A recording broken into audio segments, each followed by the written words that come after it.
Hello, dear listeners. Welcome back to Flavors and Knowledge, the culinary journey that tantalizes your palate and nourishes your mind. I'm your host, Chef Walter Potenza. I'm thrilled to take you on a delectable adventure through the world of flavors, where we'll uncover the secrets behind the most extraordinary dishes, while immersing in the rich cultural heritage that has helped shape the heart of cooking. So, sit back, relax, and get ready to embark on a mouth-watering expedition that will leave you craving for more. Today's episode is about fish without fish. And does eating sushi appeal to you? Still, the famous dish has been a beloved Japanese product for centuries, and most of us find it delicious and creative. Its origins can be linked to the 8th century when it was created to preserve fish by fermenting it with rice. And as time passed, sushi evolved into the dish we know today, where a raw fish atop vinegar rice is that simple. Initially sold by street vendors as fast food, sushi eventually entered restaurants in the 19th century. And by the early 20th century, sushi's popularity had spread outside Japan, particularly here in the United States. In the 1980s and 90s, sushi became a Western food trend, and its popularity continues, even if science may have created some roadblocks in the past few years by the state's health departments. As you know, food science is continuously advancing with new concepts and innovating emerging daily. And one of the latest, not very new actually, is creating sushi in vitro, using tissue engineering and cell culture techniques that are meant to develop meat and seafood substitutes that can be utilized to prepare sushi. And if you find it hard to understand, I'll go further a little bit. Sushi is typically made with raw fish. However, alternative protein sources have been developed due to overfishing, pollution, and animal welfare concerns.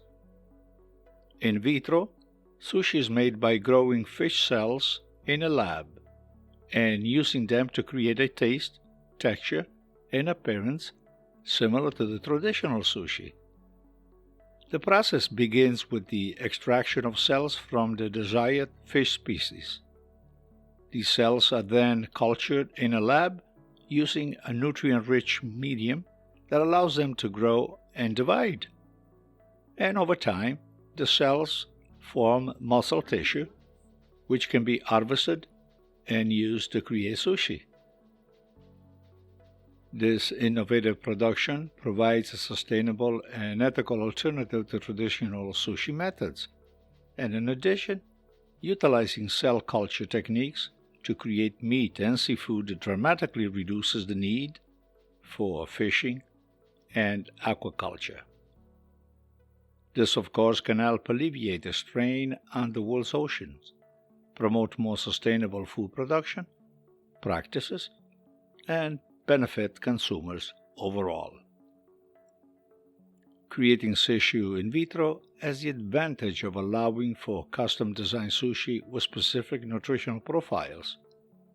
Researchers can control the culture's medium's growth condition and nutrient level to produce sushi with certain nutrients or flavor profiles. Despite its potential, creating sushi in vitro is still in its early stages. It faces many challenges before it can become a mainstream food product. Moreover, producing sushi in a lab is currently expensive due to the cost of growing cells. The technology needs to advance to a point where large quantities of sushi can be produced at a reasonable cost.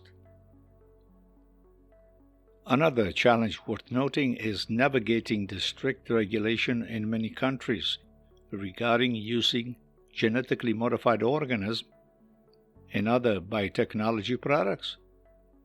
And although there are challenges, the concept of producing sushi in a lab is a thrilling look into the future of food manufacturing. By merging modern science and classic cooking methods, food scientists and researchers are developing inventive approaches to feeding the ever-growing global population while supporting ethical and sustainable food production practices. The next question will be, how can consumers benefit from this process? Well, let me just explain that consumers can benefit in several ways from the developing of sushi in vitro. And here are some of my suggestions and their potential benefits. Number 1, more sustainable and ethical food choices. Consumers concerned about overfishing, pollution, and animal welfare issues can opt for sushi in vitro as a more sustainable and ethical alternative to the traditional method. Number 2, customizable nutritional profile. With sushi in vitro, researchers and food scientists can create custom-designed sushi with specific nutritional profiles. Consumers can choose sushi high in certain nutrients or meet their dietary needs. Number 3, improved food safety. Sushi in vitro is created in a controlled laboratory environment, meaning there is less risk of contamination from harmful bacteria and other pathogens. Number 4, consistent quality. The fish's freshness and quality can change drastically with traditional sushi. But sushi in vitro is created using a consistent process, meaning the quality is more predictable and consistent. Number 6, and last, more affordable prices. And while the cost of producing sushi in vitro is still relatively high, as the technology improves and the production scale increases, the prices are expected to become more affordable over time. In summary, consumers can benefit from the development of sushi in vitro by accessing more sustainable, ethical, and customizable food choices that are safe, consistent, and potentially more affordable in the long run. And there you have it, dear listeners, the final piece of the puzzle to complete our culinary quest on flavors and knowledge today.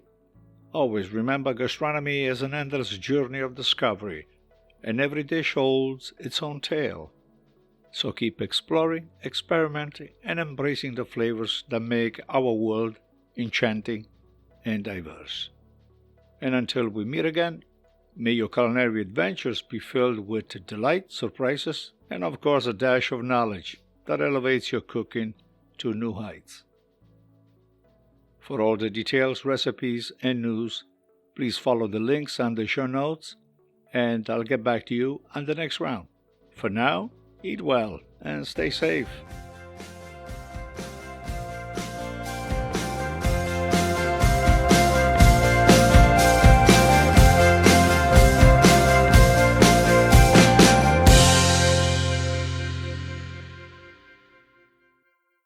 Flavors and Knowledge is brought to you by Chef Walter's Cooking School in Cranston, Rhode Island. For classes, workshops, events, and programs, please visit our website at chefwalterscookingschool.com. For all other services offered by Chef Walter's Food Group, check out our main website, chefwalter.com.